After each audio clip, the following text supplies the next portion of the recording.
ব্যবস্থার উদ্বোধন করতে হবে, এমন এক শিক্ষা ব্যবস্থার যাত্রা শুরু করতে হবে, এমন এক শিক্ষা ব্যবস্থার সূচনা করতে হবে, যেই শিক্ষা ব্যবস্থা শুধু শিক্ষা ব্যবস্থা হবে না, এই শিক্ষা ব্যবস্থার মাধ্যমে ওই ভারত ওই ব্রিটিশদেরকে এই ভারতীয় মহাদেশ থেকে বিতাড়িত করতে হবে, তাদেরকে খেদিয়ে দিতে হবে, তাদেরকে এই ভারতীয় উপমহাদেশে রাখা যাবে না। আল্লাহর ফজল, আল্লাহ রাব্বুল আলামিনের ফজল আমাদের আকাবিরদের উপর, আল্লাহ রাব্বুল আলামিনের রহমত নাযিল হোক, যা আমাদের আকাবির একটি সঠিক সিদ্ধান্ত গ্রহণ করেছে, সময় উপযোগী সিদ্ধান্ত গ্রহণ করেছে, যথাযথ সিদ্ধান্ত গ্রহণ করেছে। তাদের সিদ্ধান্তে হযরত কাসেম নানুতুবি রাহমাতুল্লাহি আলাইহি এক মাদ্রাসার গোড়াপত্তন করলেন। এই মাদ্রাসার নাম হলো দারুল উলুম দেওবন্দ মাদ্রাসা। এই মাদ্রাসার নাম কি? সকলের সমস্বরে বলি, এই মাদ্রাসার নাম কি? দারুল উলুম দেওবন্দ মাদ্রাসা। সবাই সকলে আরো জোরে বলি, এই মাদ্রাসার নাম কি? দারুল উলুম দেওবন্দ মাদ্রাসা।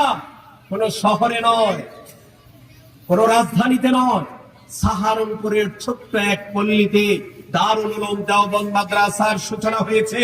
কাসেম নানুতুবি রাহমাতুল্লাহি আলাইহি সূচনা করলেন মাত্র একজন ছাত্র, একজন শিক্ষকের মাধ্যমে এই মাদ্রাসার সূচনা হয়েছে 1866 সালে। আজ থেকে মাত্র 150 বছর আগে দারুল উলুম দেওবন্দ মাদ্রাসার সূচনা হয়েছে একজন উস্তাদ আর একজন ছাত্রীর মাধ্যমে। কয়জন শিক্ষক? একজন শিক্ষক। ছাত্র কয়জন? মাত্র একজন ছাত্র, একজন উস্তাদের মাধ্যমে যে মাদ্রাসার সূচনা হয়েছে। এই মাদ্রাসার সূচনাও এভাবেই হয়েছে। প্রথমে একজন মাত্র 3 টাকা দান করেছে, আরেকজনে 5 টাকা দান করেছে, আরেকজন 7 টাকা দান করেছে। এভাবে সারা এলাকার মধ্যে ঘুরে ঘুরে চাঁদা উঠানো হয়েছে। কেউ 2 টাকা, কেউ 3 টাকা, কেউ 5 টাকা, কেউ 10 টাকা দিয়ে দিয়ে এই মাদ্রাসার যাত্রা করা হয়েছে। এই মাদ্রাসার সূচনাতে নিয়োগ ছিল, যেহেতু ব্রিটিশ সরকার সরকারিভাবে এই রাষ্ট্র থেকে, ভারতীয় উপমহাদেশ থেকে ইসলামকে নিশ্চিহ্ন করে দেওয়ার জন্য ষড়যন্ত্রে নেমেছে। অতএব সরকারকে মাইনাস করে আমাদের এমন এক শিক্ষা ব্যবস্থার সূচনা করতে হবে, যেই শিক্ষা ব্যবস্থায় সরকারের কোনো হাত থাকবে না। সরকার আসবে, সরকার যাবে, সরকার ষড়যন্ত্র করবে, কিন্তু সরকারের সকল ষড়যন্ত্র এই জায়গা দিয়েছে ব্যর্থ হবে। বলেন ঠিক না বেঠিক? মুহতারাম হাজিরিন, আমাদের আকাবিরদের উপর আল্লাহ রাব্বুল আলামিনের রহম নাযিল হোক, যে আমাদের আকাবির দেওবন্দ সঠিক সিদ্ধান্ত গ্রহণ করেছে। সরকারকে মাইনাস করে সরকারের কাছে তারা যায় না, সরকারের কাছ থেকে বেতন খায় না, সরকারের অনুমতি নিয়ে মাদ্রাসা করে না। এই যে ফরাজিবাড়ি মাদ্রাসা হয়েছে, আপনারা বলেন একটু চিন্তা করে বলুন, এই ফরাজিবাড়ি মাদ্রাসা সরকার করেছে? সবাই বলুন, সরকার করেছে? সরকারের অনুদান দেওয়া হয়, সরকারের বেতনে চলে? সরকারের বেতনেও চলে না, সরকারের অনুদানেও চলে না, সরকারের অনুমতিতেও চলে না।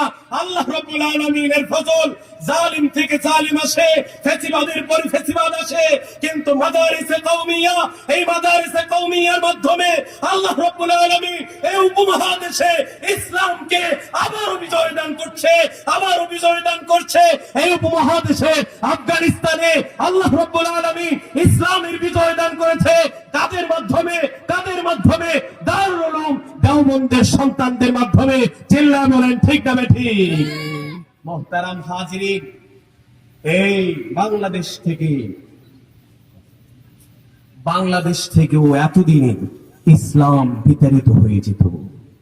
আমরা ইসলাম পেতাম না, আমরা কোরআন পেতাম না, আমরা সুন্নাহ পেতাম না, যদি না এই ভারতীয় উপমহাদেশে দারুল উলুম দেওবন্দের সৃষ্টি না হতো, যদি এই ভারতীয় উপমহাদেশে কওমি মাদ্রাসার সৃষ্টি যদি না হতো, তাহলে মুহতারাম হাজিরিন, আজকে আমাদের দাড়ি থাকতো না, আজকে আমাদের টুপি থাকতো না, আজকে আমাদের পাঞ্জাবি থাকতো না, আজকে আমাদের নামাজ থাকতো না। আল্লাহ কি জিনিস এই কথা আমরা জানতাম না।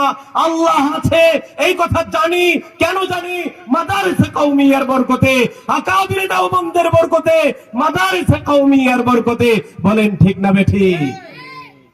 মুহতারাম হাজিরিন, অতএব বলা যায় যতদিন পর্যন্ত এই বাংলাদেশে, এই ভারতীয় উপমহাদেশে, এখন শুধু ভারতীয় উপমহাদেশে নয়, শুনে আশ্চর্য হবেন, সারা পৃথিবীর এমন কোন মহাদেশ নেই, এমন কোন দেশ নেই যে সমস্ত দেশ আর উপমহাদেশে এখন মাদারিসে কওমিয়া নেই। যতদিন পর্যন্ত এই মাদারিসে কওমিয়া